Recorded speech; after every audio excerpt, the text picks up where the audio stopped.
कैसे हैं आप लोग? आई होप आप लोग अच्छे ही होंगे और भगवान करे आप लोग अच्छे हो, स्वस्थ हो और चलिए अपने अपने घर में व्यस्त हो। तो आज हम आप लोगों के बीच लेकर के आए हैं एक खास इम्पॉर्टेंट टॉपिक जो कि है कॉक्लियर इम्प्लांट से रिलेटेड। तो आप लोग देखे होंगे कि ब्लॉग में, अगर ब्लॉग मेरा देखते होंगे तो आप लोग को पता ही होगा कि इशू का अभी क्लियरिटी नहीं है आवाज़ में। तो क्यों नहीं है ये डाउट आप लोगों के बीच क्लियर करते हैं आज हम। ऐसा है कि उसका कॉक्लियर इम्प्लांट करवा रखे हैं हम लोग। देखे होंगे पिछले ब्लॉग में कि उसका मशीन ख़राब हो गया था तो हम लोग गए थे एम्स में उसको ठीक करवाने, ताकि उसका जो यहाँ पे लगता है कॉइल वो हम दिखाए थे आप लोग को, वो ख़राब हो गया था तो उसको ठीक करवाए, फिर अभी नॉर्मल है। तो चलिए शुरू से टॉपिक को स्टार्ट करते हैं। तो हम जब प्रेग्नेंट थे तो प्रेगनेंसी में कोई ऐसा दिक्कत नहीं आया जिससे कि इस पर शक भी किया जाए। और बस दिक्कत थी कि वोमिटिंग ज़्यादा होता था, वोमिटिंग 6-7 मंथ तक होता था और उसके सिवा कोई 9 मंथ के जर्नी में कोई दिक्कत नहीं आया। उसके बाद फिर ये जब डिलीवरी हुआ तो सिजेरियन हुई, उसके बाद फिर कोई दिक्कत नहीं आया। बच्चे में कोई डाउट नहीं था, कोई भी प्रॉब्लम नहीं था, एक फीवर तक नहीं आया बच्चे को ताकि इस पर कोई शक हो। फिर जब बच्चे तो बच्चे होते हैं, उस पर तो कोई शक हो ही नहीं सकता कि बच्चे सुन रहे हैं नहीं सुन रहे हैं, ऐसा तो हो ही नहीं सकता, कैसे शक करेंगे, वो तो इतना छोटी बच्ची थी। फिर जब वो 5-6 मंथ की हुई तो फिर सब लोग उस पर ज़्यादा ही गौर करने लगे। उसके बाद जब स्पीकर बजता था या फिर कोई आवाज़ देता था तो वैसा रिस्पॉन्स नहीं आ रहा था उधर से। वो कभी कभी अचानक से बोल देती थी पापा, कभी अचानक से बोल देती थी माँ। तो हम लोग को लगता था कि वो बोल रही है, वो सुन रही है। सब लोग कंफ्यूजन में थे कि नहीं, ऐसा नहीं है कि नहीं सुन रही है, नहीं सुन रही तो ये बोल कैसे रही है। तो हम लोग कुछ दिन कंफ्यूजन में रहे। फिर उसके बाद हम लोग गांव गए क्योंकि गांव में मेरे देवर जी का शादी था, तो वहाँ पे भी लोग ज़्यादा आए हुए थे, तो सब लोग इस पे गौर कर रहे थे और सब लोग, छोटी बच्ची थी घर में इकलौती थी, सब लोग ज़्यादा प्यार कर रहे थे उसको। तो जब शादी संपन्न होने के बाद फिर मेरे हस्बैंड और मेरे सासू माँ मेरी गई दिखवाने इसको पटना। आप लोगों को बता दें कि हम बिहार से बिलोंग करते हैं, मुजफ्फरपुर से, बट मेरा गांव अलग है। तो गांव हम गए थे, वहीं से शादी हुई थी तो पटना लेकर के गए। और पहले तो उसको मुजफ्फरपुर में ही दिखवाए 4-5 मंथ में ही, बट मुजफ्फरपुर में डॉक्टर को कोई डाउट नहीं आया। वो 2-3 जांच करवाए, ब्लड टेस्ट वगैरह, तो उसमें सब क्लियर आया, उसमें कोई भी ऐसा डाउट नहीं आया जिस पे कि उस पर फोकस करें हम लोग। तो गांव गए, गांव के बाद फिर वहाँ पटना गए। पटना में फिर मेरे हस्बैंड लेकर के गए थे क्योंकि घर में गेस्ट वगैरह थे तो हम घर में बिजी रह गए थे। मेरे हस्बैंड और मेरी सासू माँ गई थी, तो आप लोग के साथ मेरे हस्बैंड शेयर करेंगे कि कैसे ये प्रोसेस चला, बताइए। तो पटना गए थे। पटना में एक्चुअली वहाँ पे डॉक्टर से दिखाया। एक्चुअली वहाँ पे डॉक्टर दिखाया, डॉक्टर ने नॉर्मल, अभी 1 साल की थी वो, तो एक्चुअली किसी को डॉक्टर को समझ में नहीं आ रहा था कि अभी इसका टेस्ट करें या ना करें। उसका एक्चुअली टेस्ट होता है बेरा टेस्ट, तो डॉक्टर बोल रहे थे कि अभी 1 साल की है, बेरा टेस्ट कर सकते हैं नहीं कर सकते हैं। डॉक्टर ऐसे ही साउंड को लेके इधर उधर बजा के देख रहे थे कि कहीं सुनती है नहीं सुनती है। डॉक्टर को भी कंफर्म नहीं हुआ उस चीज़ को। तो एट देन डॉक्टर ने डिसाइड किया कि हम लोग इसका एक साउंड टेस्ट जो होता है, बेरा टेस्ट होता है, वो करेंगे। तो बेरा टेस्ट के लिए उन लोगों ने हम लोग को रिकमेंड किया कि आप इस जगह पे जाइए, वहाँ पे बेरा टेस्ट होगा आपका। तो वहाँ हम लोग गए, वहाँ पे बेरा टेस्ट हुआ। बेरा टेस्ट में इनको बच्चे को पहले एक सुलाने के लिए बोला गया कि सुलाइए, सो जाएगी तभी बेरा टेस्ट होगा। उसके बाद उसको सो नहीं रही थी तो उसको सुलाने के लिए एक दवा दिया गया, एक ढक्कन दवा पिलाया गया, उससे वो सो गई। सोने के बाद उसका बेरा टेस्ट हुआ, कुछ क्लिप्स लगा के इधर उधर, और उसके बाद एक मशीन के थ्रू टेस्ट हुआ।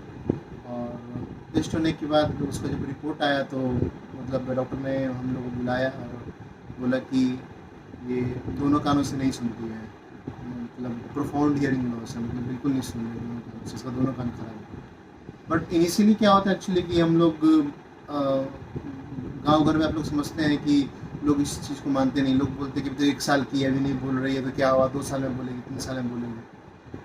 लेकिन जब डॉक्टर ने जब ऐसा बोल दिया तो मतलब मेरे माइंड में ऐसी बैठ चुका था कि उसी को एक्सेप्ट करना था कि हाँ है, मेरे बच्चे को प्रॉब्लम है। कोई बहुत लोग हम लोग को बताए, बहुत लोग गांव में या फिर रिलेटिव में बोले कि नहीं ऐसा कुछ नहीं होता है, और तुम कम से कम 2 साल वेट कर लो, 2 साल के बाद भी बच्चे बोलते हैं, बच्चे सुनते हैं। बट क्या ही बताएं, हम लोग सबका बात छोड़ते हुए, इग्नोर करते हुए, और हम लोग नेक्स्ट स्टेप लिए। तो नेक्स्ट स्टेप हम लोग आगे फिर बहुत पता किए ये दिल्ली में आप लोग जानते ही होंगे वेदांता, तो उसमें भी ये इंक्वायरी किए थे। और फिर और कहाँ किए थे? यहाँ पे दिल्ली में मेदांता में किए थे, उसके बाद वो वेलोर में है ना। हाँ, वेलोर में फिर किए थे इंक्वायरी। ऑनलाइन उस समय किए थे क्योंकि कोविड का टाइम चल रहा था, तो कोविड में मतलब सारे डॉक्टर्स नहीं बैठ रहे थे, तो ऑनलाइन कंसल्टेशन किए थे वहाँ पे। हम लोगों ने अपने तरफ से कहीं भी कोई भी जगह नहीं छोड़ा कि जहाँ की इंक्वायरी नहीं किए हो। अपने तरफ से पूरा संतुष्टि हो करके फिर लास्ट डिसीजन हम लोग एम्स के तरफ गए। एम्स गए तो उस बीच भी हम वहाँ नहीं थे, मेरी सासू माँ ही थी, मम्मी थी और मेरे हस्बैंड ही थे, क्योंकि हम घर पे थे। तो घर पे भी उस टाइम में इशू हो गई थी। 2 साल में उसका ऑपरेशन हुआ था ना? नहीं 2.5 में ऑपरेशन हुआ था। चलिए 1 साल 6-7 महीने की थी जब। हाँ, तो वो हुई थी, उसका ऑपरेशन होने जा रहा था। तब तक मेरा सेकंड बेबी पूंज को भी आप लोग ब्लॉग में देखते होंगे, तो वो आ गया था। वो बहुत छोटा था, वो 1 मंथ का भी नहीं था। तब उसको लेकर के हम मुजफ्फरपुर में रहे थे, और उतना छोटा बेबी लेकर के फिर हॉस्पिटल तो मेरे से नहीं हो सकता था, इसलिए मम्मी बोली कि आप यहाँ रह जाओ, मैं चली जाती हूँ। तो फिर मम्मी और मेरे हस्बैंड आए थे एम्स में उसका ट्रीटमेंट करवाने। तो बताइए कैसे उसका प्रोसेस हुआ था? एम्स में बेसिकली बहुत ही ज़्यादा भीड़ है, बहुत ज़्यादा, मतलब एक नॉर्मल पब्लिक के लिए वहाँ पे जाना मतलब समझिए कि बहुत ज़्यादा टाइम टेकिंग वहाँ पे है। अगर कुछ ऐसा इमरजेंसी हो तो बहुत टाइम टेकिंग है, बट वहाँ का जो फैसिलिटीज़ हैं या फिर जो भी डॉक्टर्स हैं वो हाईली क्वालिफाइड हैं, अच्छे डॉक्टर्स हैं। मतलब एम्स के डॉक्टर हम समझ सकते हैं कि एम्स में है तो वो नंबर 1 पे आता है।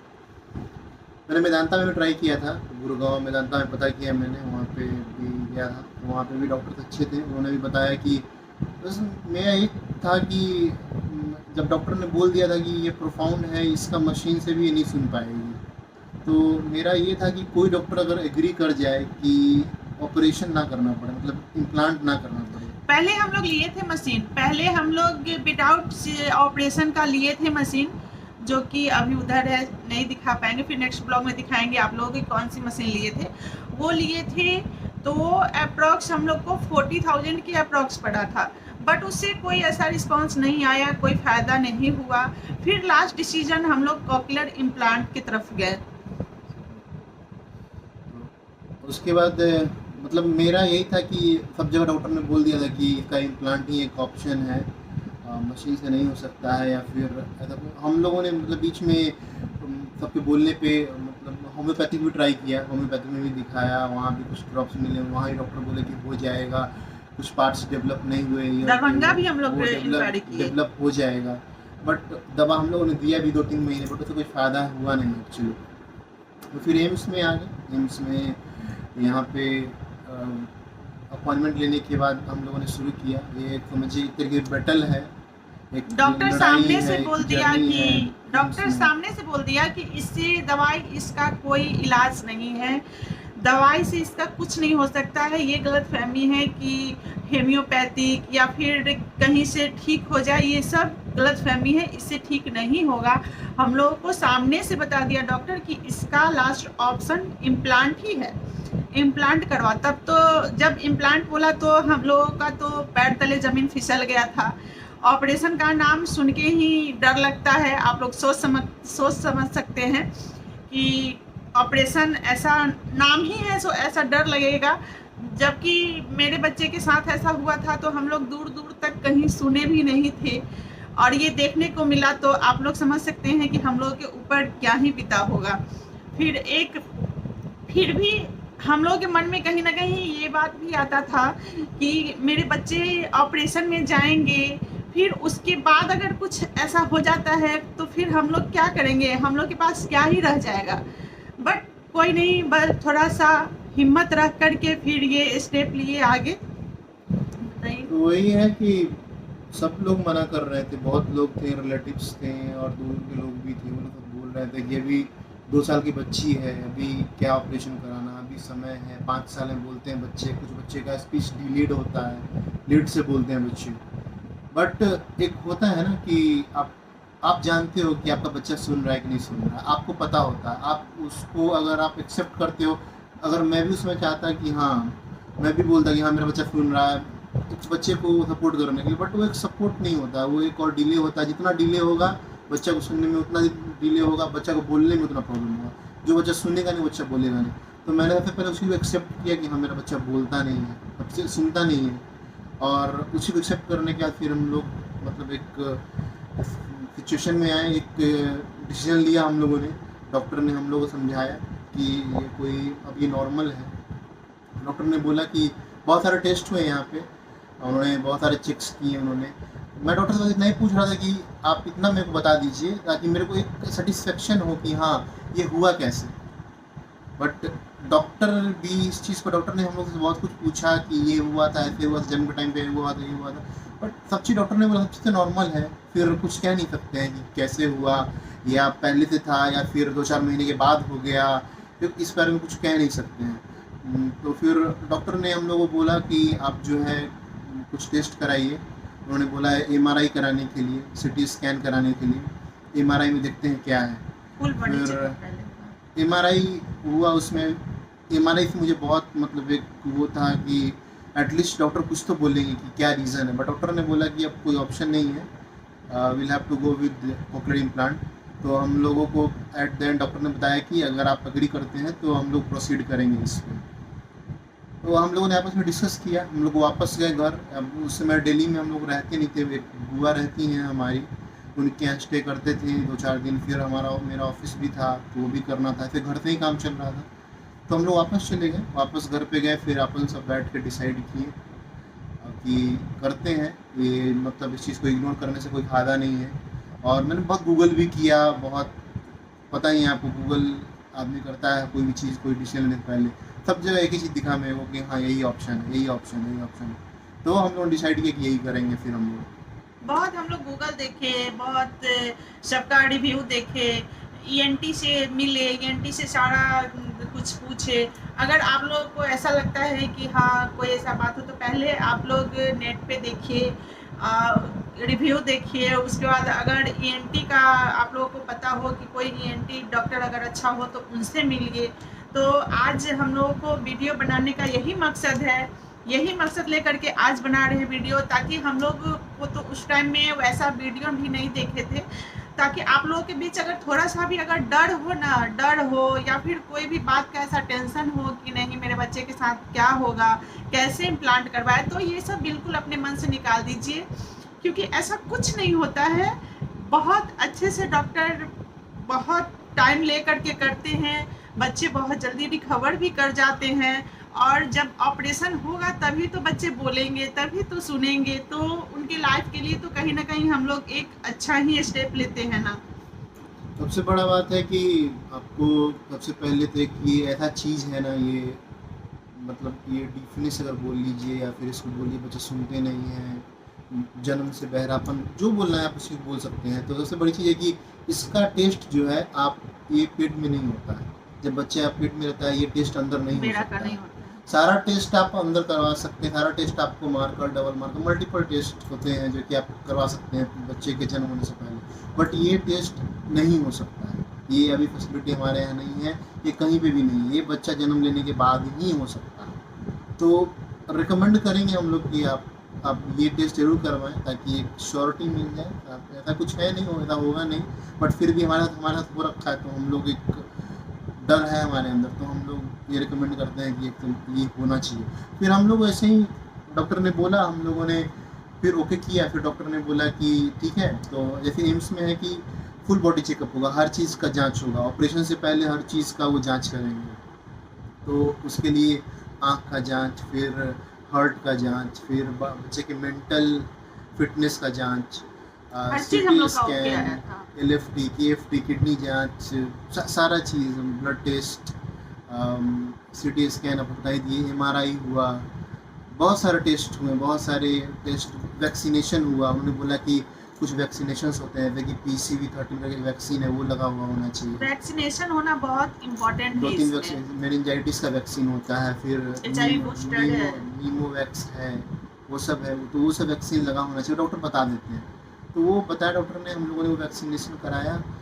तो ये हम लोगों ने स्टार्ट किया था आपको 2021 के सितंबर से एक स्टार्ट किया था ट्रीटमेंट हम लोगों ने एम्स में, और कंटिन्यू हम लोग लगातार आ रहे थे, लगातार मतलब पूरा अपना आना, दिन दिन भर लाइन में लगे रहना, दिन दिन भर मेहनत करते रहना, बहुत अब लग के जब कराएं हम लोग, तो हम लोगों को समझिए कि एक तरीके से 4-5 महीने के बाद डॉक्टर ने इम्प्लांट का डेट दिया कि इस दिन आपका ऑपरेशन होगा। वो डेट था मई 2022 था ना, हाँ 2022 में। तो हम लोगों ने अपने मशीन के लिए पैसे जमा कर दिए, जहाँ से मशीन आती है वहाँ पे हम लोगों ने पेमेंट कर दिया। मशीन आ गई एम्स में, मशीन भी वो लोग डायरेक्टली एम्स में भेज देते हैं, पेशेंट को नहीं मिलता है। फिर हम लोग आए, ऑपरेशन से हम लोग को पहले बुलाया गया कि आप आ जाइए। फिर फैसिलिटीज़ बहुत अच्छी हैं एम्स में, एक बहुत ही, एक बार अगर आप एडमिट हो गए फिर उनकी जिम्मेदारी होती है, फिर कोई प्रॉब्लम नहीं होता है, बहुत ही अच्छा है, बहुत ही मिनिमल सारे चीज़। हाँ, ये ऐसा प्रॉब्लम इसमें कि मशीन लगता है, तो मशीन एक्सपेंसिव है तो उसके पैसे लगते हैं, नहीं तो बाकी ऑपरेशन चार्ज नहीं लगता है। रहने का बहुत ही मिनिमल चार्ज 40-50 रुपये डेली का ऐसा कुछ लगता है, और बहुत ही अच्छा फैसिलिटी, खाना पीना सब अंदर ही मिलता है, सारा चीज़।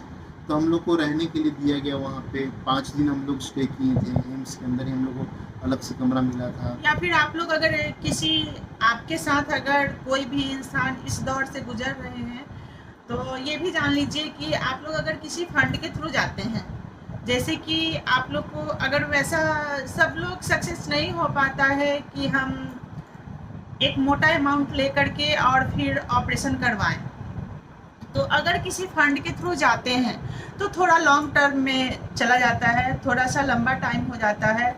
अगर आप खुद से करवा रहे हो तो थोड़ा जल्दी हो जाता है। तो हम लोग खुद से करवाए थे, ऐसा किसी फंड के थ्रू नहीं गए थे, तब हम लोगों को 4-5 मंथ लग गया था। एक्चुअली उसके लिए आपको अगर गवर्नमेंट से हेल्प चाहिए होता है तो उसका एक एडिप करके वेबसाइट है, ADIP, बट उसके लिए कुछ एलिजिबिलिटी क्राइटेरिया है उसके, तो उस एलिजिबिलिटी क्राइटेरिया में हम लोग फॉल नहीं कर पा रहे थे। उसमें होता है कि अगर आपका मंथली इनकम 15,000 से लेस है तो आपके लिए फ्री में हो जाता है वो, या फिर अगर आप मतलब पुअर फैमिली से या फिर BPL से, वैसे तो हम लोग भी मिडिल क्लास ही हैं बट स्टिल उसमें फॉल नहीं कर रहे थे। तो अगर ऐसे लोग होते हैं जिनको कर नहीं सकते हैं खुद से, तो उन लोगों के लिए गवर्नमेंट की बहुत सारी स्कीम है, उससे स्कीम के थ्रू करवा सकते हैं। तो हम लोग को आगे हम जैसे ही बताएंगे, तो हम लोग को बुलाया गया, हम लोग को हमारा मशीन आ गया, फिर इम्प्लांट का दिन आया। इम्प्लांट के दिन डॉक्टर ने बताया कि मतलब एक दिन पहले ही जो है नाइट में बच्चे का पूरा हेयर रिमूव कर दिया गया, बच्चे का बाल पूरा जड़ से हटा दिया गया, सर को मुड़वा दिया गया सर को। उसके बाद जहाँ पे राइट साइड में ऑपरेट होना था, राइट साइड में मशीन लगना था, तो मशीन के 2 पार्ट्स होते हैं, एक अंदर में मतलब लगता है और एक बाहर से मैग्नेट के थ्रू मतलब जो है वो कांटेक्ट में रहते हैं, और बाहर से प्रोसेसर लगता है, वो प्रोसेसर के थ्रू साउंड जो है ये एक्चुअली मतलब कुछ आपका कान सही नहीं कर देता है। ये जो है आपका कान में कुछ पार्ट्स हैं, जो बाहरी पार्ट जो ख़राब होते हैं, जो मतलब काम नहीं कर रहे होते हैं, उसके फंक्शन को बाईपास कर देता है ये मशीन। मतलब कान के फंक्शन को ये मशीन करने लगता है। तो कान का जो बाहर का सुनने का पावर है वो प्रोसेसर करता है, सुन के और अंदर आवाज़ भेजता है।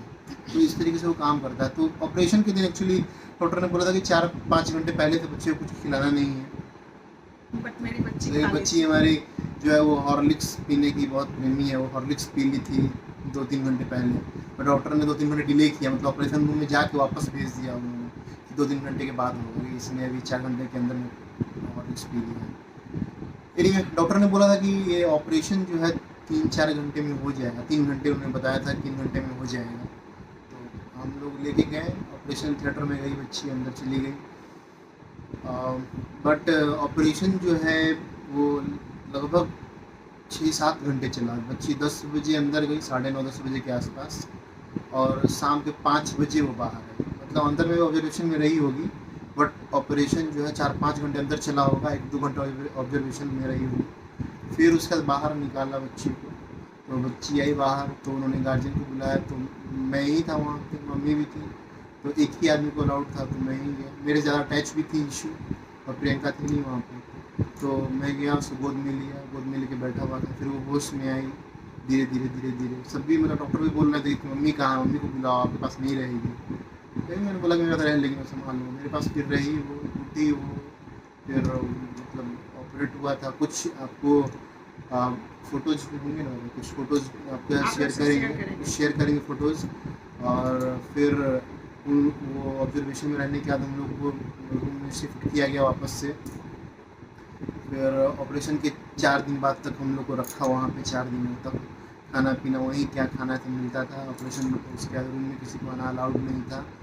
बैंडेज पट्टी लगा हुआ था पूरा, और साफ सफाई बहुत साफ सफाई, बहुत एम्स का मतलब ये थैंकफुल है हम लोग वहाँ के, मतलब जो स्टाफ्स हैं या फिर जो भी अथॉरिटीज़ हैं, जो फैसिलिटीज़ वो दे रहे हैं, या फिर बहुत ही डॉक्टर हेल्पफुल पेशेंट है। को बहुत ज़्यादा ही वो करते डॉक्टर भी हैं, बहुत care गाइड करते हैं। करते हैं कि कैसे क्या करना है। आपके बहुत क्वेश्चंस होते हैं जब आपका ऑपरेट होता है ना, और ये मत समझिए कि ऑपरेट हो गया और आपने ऑपरेशन करा लिया, आपने इम्प्लांट करवा लिया और आपका बच्चा सुनने लगेगा तुरंत से। ये भी एक माइथ है, मतलब मिथ बोल सकते हैं। ये आपका है कि आप तुरंत आप ऑपरेशन कराओगे बच्चा सुनने लगेगा। हम लोग को यही लगता था कि ऑपरेशन करा देंगे बच्चा सुनने लगेगा, बच्चा बोलने लगेगा। ऐसा नहीं है।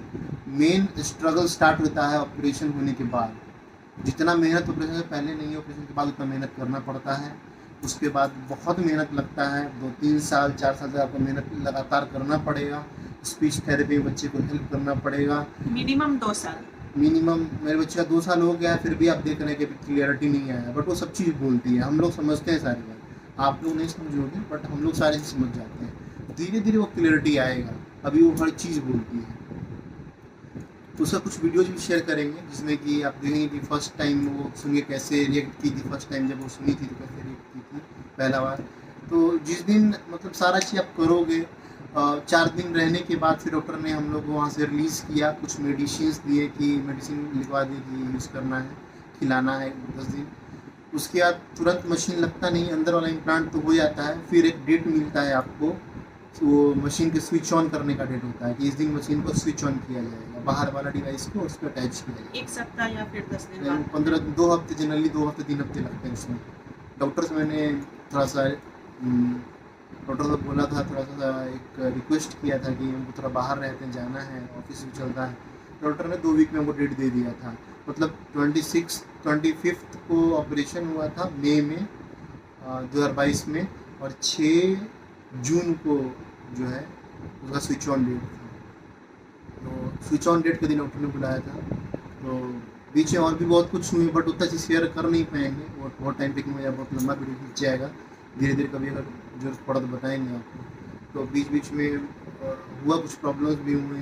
बच्ची ने जो बैंडेज लगा हुआ था बैंडेज निकाल दिया, हमको एम्स आना पड़ा, मतलब डेली एम्स आना ही पड़ता था 2 वीक तक। आपको डिस्चार्ज कर देंगे वो, जैसे कि आपका अगर ऑपरेशन हुआ आपको रूम में शिफ्ट कर देंगे। वो जैसे 2 घंटा रखेंगे ऑब्जर्वेशन में, और उसके बाद आपको रूम में शिफ्ट कर देंगे। फिर उसके बाद वो 1 या 2 दिन तक रखते हैं रूम में। उसके बाद फिर डिस्चार्ज करेंगे। वो डिस्चार्ज करके फिर आपको भेज देंगे। तो हम लोग वहाँ से जैसे कि डिस्चार्ज किए तो बुआ के यहाँ आ गए थे, और वहाँ आने के बाद ऐसा हुआ कि हम लोग शाम में आए थे, और नेक्स्ट डे मेरी बच्ची ने वो पट्टी ही हटा ली थी। इतनी शैतान है, इतना नटखट है कि वो जो बैंडेज हो रखा था वो हटा ली थी। अब शैतानी का बात नहीं है, एक्चुअली बच्ची है, 2 साल 2.5 साल एज था उसका उस टाइम पे। और जहाँ ऑपरेटर, आपको पता है जब वो ऑपरेशन हील होता है तो वहाँ पे थोड़ी सी इचिंग होती है, तो बच्चे ने वो खुजली में उसको निकाल दिया। जब वो हटाई तो सब लोग टेंशन में आ गए, और फिर नेक्स्ट डे हम लोग जैसे शाम में वो हटाई थी, नेक्स्ट डे मॉर्निंग में हम लोग ये मतलब तुरंत एम्स गए।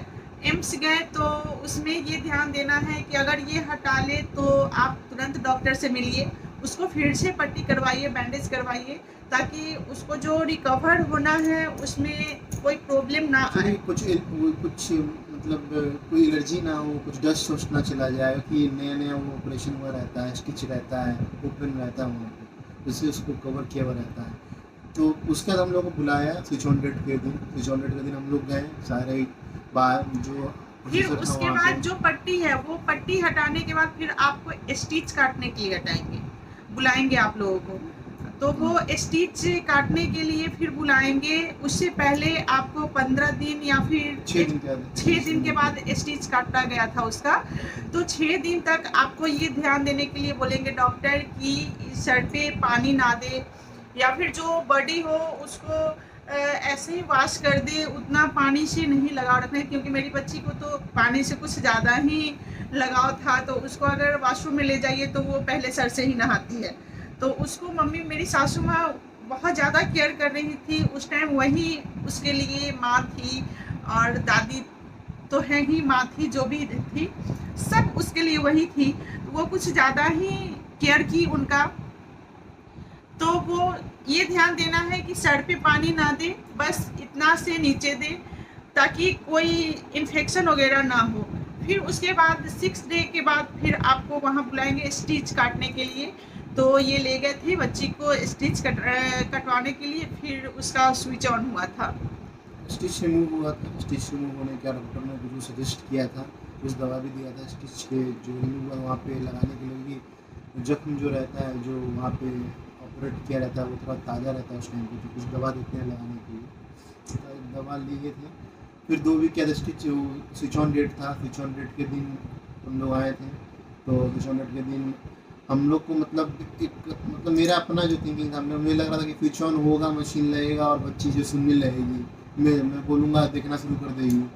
मतलब एक होता है ना कि आप सब चीज़ कर रहे हो, मतलब आप पैसे खर्च कर रहे हो, आप मेहनत कर रहे हो, आप मतलब घर से दूर हो, बच्ची को इतना प्रॉब्लम हुआ, बच्ची को इतना बड़ा ऑपरेशन हुआ, मेजर ऑपरेशन हुआ, 7-8 घंटे ऑपरेशन में लगे।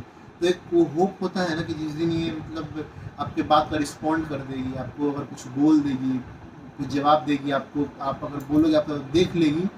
एक बार जिस दिन मतलब हमको यही लगता है कि जिस दिन ये मेरे को मतलब हमको जिस दिन पापा बोल देगी उस दिन मेरा सारा मतलब मेहनत सफल हो जाएगा, ऐसा फील होता है। तो वो थिंकिंग था कि आज जो है बच्ची जो है आज सुनेगी, आज मैं बोलूँगा सुनेगी। हम लोग गए वहाँ पे स्विच ऑन के लिए। डॉक्टर ने स्विच ऑन का मशीन लगाया और मशीन को चालू किया। डॉक्टर से हमारे बहुत क्वेश्चंस थे। डॉक्टर ने बोला कि अभी ये कुछ रिप्लाई नहीं करेगी, आप कुछ बोलेंगे आपको लगेगा नहीं कुछ हुआ है, अभी मैं भी नहीं बता सकती सुन रही नहीं सुन रही, कुछ भी नहीं करेगी, आप कितना भी चिल्लाओगे देखेगी नहीं, इसको पता ही नहीं साउंड क्या होता है, उसके अंदर साउंड जा रहा है बट इसको पता ही नहीं साउंड क्या होता है, उसको क्या रिएक्ट करना है उसको मालूम ही नहीं, वो धीरे धीरे सीखेगी धीरे धीरे। सो आपको सिखाना पड़ेगा, बहुत मेहनत करना है अभी आपका तो स्टार्ट हुआ है अभी जर्नी, आपके मेहनत करना पड़ेगा, इसके पीछे लगना पड़ेगा। समझो कि अभी इसका जन्म हुआ है, आपको इसको अभी जन्म के अनुसार देखना पड़ेगा। डॉक्टर ने मतलब इवन मशीन ऑन करने का डॉक्टर ने बोला कि हम जो बोल रही है सुन रही है। मैंने बोला सब चीज़ सब सुन रही है, हम जो बात कर रहे हैं, बोले हाँ सुन रही है बट रिस्पॉन्ड नहीं करेगी। वो अपना देख रही थी, अपना मोबाइल चला रही थी, कुछ देख रही है, कितना भी कोई कुछ कर रहा हो कुछ रिस्पॉन्ड नहीं कर रही है। मैं कहा ये सुन रही है, ऑपरेशन हुआ बट लगने लगी सुन रही है। डॉक्टर ने बोला सुन रही है, मैं जानती हूँ ये सुन रही है, अब आप इसको ले जाइए। और डॉक्टर ने कुछ वर्ड्स बताएं, कुछ लेटर्स, वो बोले कि आप इसको प्रैक्टिस करवाइए, पीछे बैठिए, कुछ साउंड लीजिए, कुछ आ ई ऊ ऐसे कुछ बोलिए, और जब ये सुनेगी तो इसको बोलिए, जब वो सुनेगी तो हैंड्स अप करने के लिए आप पहले कीजिए कि तुम बोलो हम हाथ उठाएंगे, फिर आप बोलिए तो ये हाथ उठाएगी, ऐसे इसको आदत लगी आवाज़ सुन के रिएक्ट करने का, ताकि बच्चे को उसमें इंटरेस्ट हो। ऐसा वर्ड वो लोग दिए, ऐसा साउंड दिए ताकि बच्चे को उसमें इंटरेस्ट हो। डॉक्टर बोले कि थाली को बजाइए ताकि बच्चे को इंटरेस्ट हो इसमें, कि नहीं मम्मा ये बजा रही है तो मैं भी बजाऊंगी, इसलिए ऐसा वर्ड दिए, ऐसा चीज़ बजाने के लिए दिए ताकि बच्चे को उसमें इंटरेस्ट हो, ताकि ऐसा ना हो कि हम बोले और मेरे साथ बच्चे बोलने लगे, तो उसमें तो बच्चे को इंटरेस्ट कभी नहीं होगा, क्योंकि वो तो छोटी सी बच्ची है। तो उसको जिसमें इंटरेस्ट हो वो चीज़ दिए हम लोग को डॉक्टर। तो मतलब ऐसा होता है ना कि कोई भी चीज़ को आप बच्चे का बच्चा बनना पड़ेगा आपको, जो फैक्ट बात है। मतलब आप सोचोगे कि उसको पढ़ा के उसको सिखा देंगे, ऐसा नहीं होगा। आपको उसको उसके तरीके से ट्रीट करना पड़ेगा। आपको आपकी खुद सोचो, देखिए जब हम लोग को पढ़ने के लिए दिया जाता है नॉर्मल किताब से, तो हमें नींद आने लगता है, लेकिन आप जब वही चीज़ किसी इंटरेस्टिंग थ्रू वीडियो के थ्रू या फिर किसी एग्जाम्पलों के थ्रू आप किसी को बताते हैं तो इंटरेस्टिंग हो जाता है, बच्चे इंटरेस्ट लेते हैं। तो ऐसे ही जो है बच्चे को भी सुनाने के लिए आपको थोड़ा कभी उछल कूद करना पड़ेगा, कभी डांस करके दिखाना पड़ेगा, कभी कुछ कार्टून के थ्रू दिखाना पड़ेगा, कभी कुछ भी। बहुत सारे आपको टेक्निक डिफरेंट क्योंकि एक आप टेक्निक यूज़ करोगे बच्चे उसके आदी हो जाएगा, वो फिर उसको बोरियत हो जाएगा। आपको पैटर्न चेंज करना पड़ेगा। आज आप ऐसे कर रहे हो, कल आपको ऐसे करना है। आज आप कर रहे हो, कल मम्मा करेगी। बहुत मेहनत करना पड़ता है। उसके बाद इस डॉक्टर ने बोला कि स्पीच थेरेपी होगा इसका 20 इसमें है मिनट। कि अगर आपका जॉइंट फैमिली है, अगर आप जॉइंट फैमिली से बिलोंग करते हैं, तो आपके बच्चे में इसका बहुत प्रभाव पड़ेगा, बहुत बेनिफिट मिलेगा। मेरा तो जॉइंट फैमिली ही है, बट ये यहाँ पे हम लोग रहते नहीं थे, हम लोग पुणे रहते थे उस टाइम हम लोग को 5-6 मंथ दिल्ली से आना जाना लगा हुआ था। 1 महीना तो पूरा रहना पड़ा था जब इसका इम्प्लांट हुआ था। बट उसके बाद फिर जब ये गांव गए यहाँ से डिस्चार्ज होकर के, उसके बाद जस्ट हम लोग 1 मंथ के बाद पुणे चले गए थे। तो पुणे में हम लोग अकेले नहीं थे, वहाँ पे एक तरीके से उसको एक फैमिली मिल गया था। उसके चाचू थे वो, या फिर मेरी देवरानी थी, तो हम लोग एक जॉइंट फैमिली में रहते थे। वो लेकर के मेरी बच्ची को बहुत ज़्यादा बेनिफिट मिल गया। फिर भी उसको स्पीच थेरेपी करवाए, तब उसको स्टार्टिंग में वीक में 1 दिन करवाते थे स्पीच थेरेपी, 2 दिन करवाते थे स्पीच थेरेपी, तो उससे भी उसको बेनिफिट हुआ।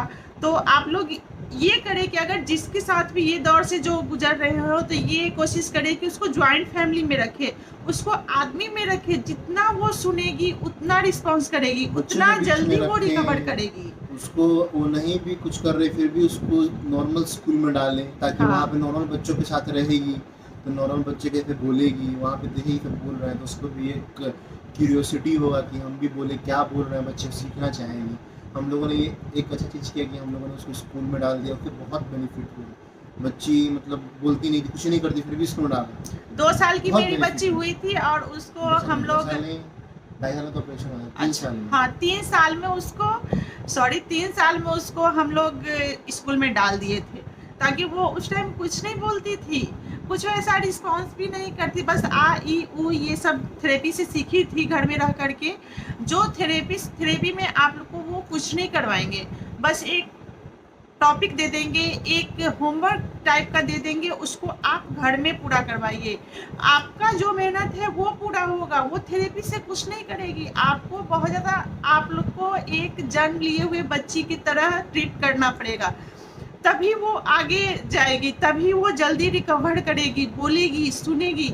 बट बहुत जल्दी कर जाएगी ऐसा अब डरने की बात नहीं है। अब वो पहले वाला दिन नहीं रहा कि बच्चे नहीं बोलते थे, बच्चे नहीं सुनते बहुत थे। ऑप्शन है, मतलब अब अभी बहुत ये भी ऑप्शन है, अब जो डरने की बिल्कुल बात नहीं सुनते हैं, है। वो भी सुन सकते हैं बच्चे। तो हम लोग भी पहले डरे हुए थे, बट जब एक कान का करवा लिए तो थोड़ा सा रिलैक्स हो गए, टेंशन फ्री हो गए हैं कि ऐसा कुछ नहीं है कि बच्चा, आज के ज़माने में बच्चा ना बोलेगा ना सुनेगा, ऐसा नहीं है।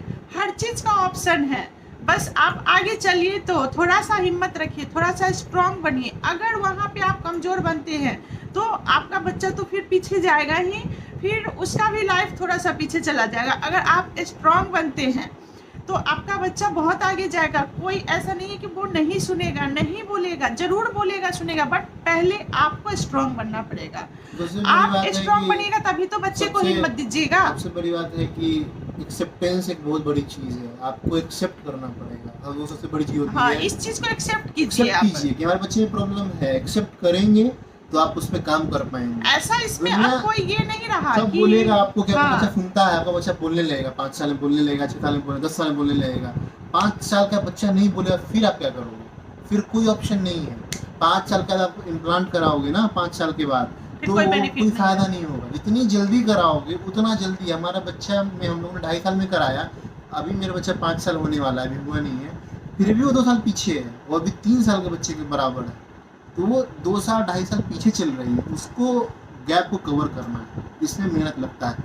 लेकिन अब जब मेहनत करोगे, जिस दिन आपका बच्चा आपको पापा बोलेगा, जिस दिन आपका बच्चा आपको मम्मी बोलेगी, उस दिन आपको लगेगा कि आपका सारा मेहनत, सारा पैसा, सारा दौर बढ़ा जितना आपने किया, सब चीज़ आपका जो है वो आपका सफल हो गया जिस दिन आप करोगे। लेकिन ये कब होगा, जब इसके लिए बहुत आपको एक बड़ा स्ट्रगल लड़ना पड़ेगा, बहुत मेहनत करना पड़ेगा, बहुत जी जान लगाना पड़ेगा। मतलब करते करते आप समझिए इस चीज़ को कि अभी हम लोग पिछले 2 साल, मतलब 3 साल से, जब जन्म से ही हम लोग लगे हुए हैं, बट एक स्ट्रगल अगर कहिए तो वो 1.5 साल की हुई थी, हम लोग शुरू कर दिए थे। अभी 3.5-4 साल से हम लोग उसको दौड़ रहे हैं, उसको लेके अभी भी जाते हैं। अब तो हम लोग दूसरे कांड का भी प्रोसेस स्टार्ट करने वाले हैं। हम लोग को इतना बेनिफिट मिला है, हम लोग को लगा है कि बच्ची सुन रही है, बच्ची रिस्पॉन्ड भी करती है, नॉर्मल स्कूल में जाती है, परफॉर्म अच्छा करती है, डांस करती है। अभी तक मेरी बच्ची 2nd प्राइज जीत करके आई है। उसे डिफरेंट एक्टिविटीज में आपको कभी दिखाएंगे हम लोग। एक में 1st प्राइज, एक में 2nd प्राइज जीता है उसने। तो नॉर्मल बच्ची होती जा रही है। डॉक्टर ने बोला कि धीरे धीरे आप मेहनत करते रहिए, आप उसको नॉर्मल ट्रीट करेंगे, नॉर्मल लगे ना वो तो प्राइज वाला। अच्छा, वो शेयर करेंगे ना, फिर वो चीज़ हो गया।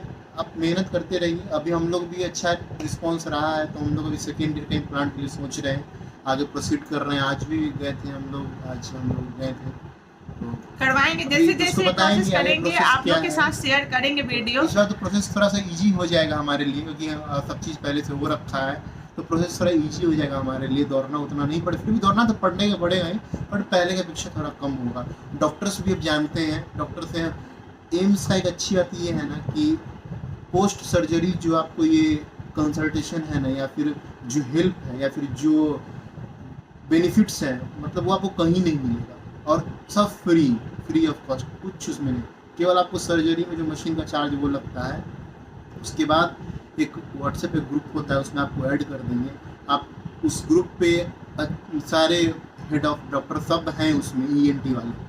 आप कोई भी डाउट है, कोई क्वेश्चन उस पर डालिए, तुरंत आपको रिस्पॉन्ड करेंगे। कुछ भी प्रॉब्लम है आप डालिए, तुरंत बुलाएंगे आपको, बिना अपॉइंटमेंट के आपको देंगे उसमें। इवन आपको डायरेक्टली 24 घंटे में कभी भी आप कॉल कर लीजिए उनको, वो रिस्पॉन्ड करेंगे। अगर कुछ भी प्रॉब्लम हो रहा है कान से रिलेटेड, आप उनको कॉल कीजिए, इस कान में इम्प्लांट हुआ, ये प्रॉब्लम हो रहा है, तुरंत। मैं खुद वो चीज़ कर रहा हूँ। मेरी जो ऑडियोलॉजिस्ट हैं, जिससे मैं कनेक्ट करता हूँ, जो स्पीच थेरेपी कराती हैं, उनको मैं कभी भी मैसेज करता हूँ। व्हाट्सएप कॉल करने की ज़रूरत ही नहीं है, मैसेज बोलता हूँ, मैसेज कल मैम मुझे आना है, अपॉइंटमेंट नहीं है, आ जाओ आप, हम देख लेंगे, आ जाओ, अपॉइंटमेंट हो जाएगा, ज़रूरी है। कुछ भी प्रॉब्लम है, अभी जैसे मशीन का प्रॉब्लम हुआ, तुरंत मैम सुन नहीं रही बच्ची, थोड़ा टेंशन हो रहा है, आप आ जाओ, कल लेके आ जाओ, रात भर देखो मशीन को, नहीं सही होता मॉर्निंग में लेके आ जाओ, तुरंत। ऐसा कुछ प्रॉब्लम नहीं। तो हम लोग एम्स गए, एम्स में डॉक्टर पे स्ट्राइक भी चल रहा था, फिर भी डॉक्टर हम लोग से मिले। ये चीज़ बहुत अच्छा है एम्स में। आफ्टर सर्विस बहुत अच्छा है, बहुत कॉल्स भी आते रहते हैं, 3-2 महीने पे कॉल भी करते हैं, बच्ची कैसी कर रही है, थेरेपी करा रहे हैं ना, एम्स लेके आइए, घुमाइए, डॉक्टर से मिलिए, ये वो, मतलब कॉल्स भी फॉलो अप वो लोग लेते रहते हैं, बच्ची कैसी कर रही है। तो मेरी बच्ची तो आज बहुत अच्छी है, भगवान की कृपा से, भगवान को लाख लाख शुक्रिया, बहुत अच्छी है, पढ़ाई भी कर रही है, उसका राइटिंग भी बहुत अच्छा है, या फिर स्पीच भी उसका अच्छा, धीरे धीरे वो डेवलप ही होती जा रही है। इधर तो हम लोग गौर कर रहे हैं, मतलब इधर 10 दिन से, ताकि वो लंबा बात बोल रही है। मम्मा मुझे जाना है, मम्मा मुझे भूख लगी है, मम्मा मेरा पैर दर्द हो रहा है, मतलब कुछ बड़ी बातें बोल रही है। वीडियो बहुत लंबा हो रहा तो है। चलिए आज का वीडियो यही रहा। अगर आई होप आप लोग को अच्छा लगेगा वीडियो। ऐसा किसी का हो नहीं, बट फिर भी एक मतलब एक हम लोग वीडियो बनाया कि अगर आपको कभी कोई आपके जान पहचान में या दूर में भी, मतलब होते हैं ना कि बहुत जगह गाँव में भी उतना इस दौर से जागरूकता नहीं है, किसी को पता नहीं है कि इसका भी ऑप्शन है, इसका उपाय है।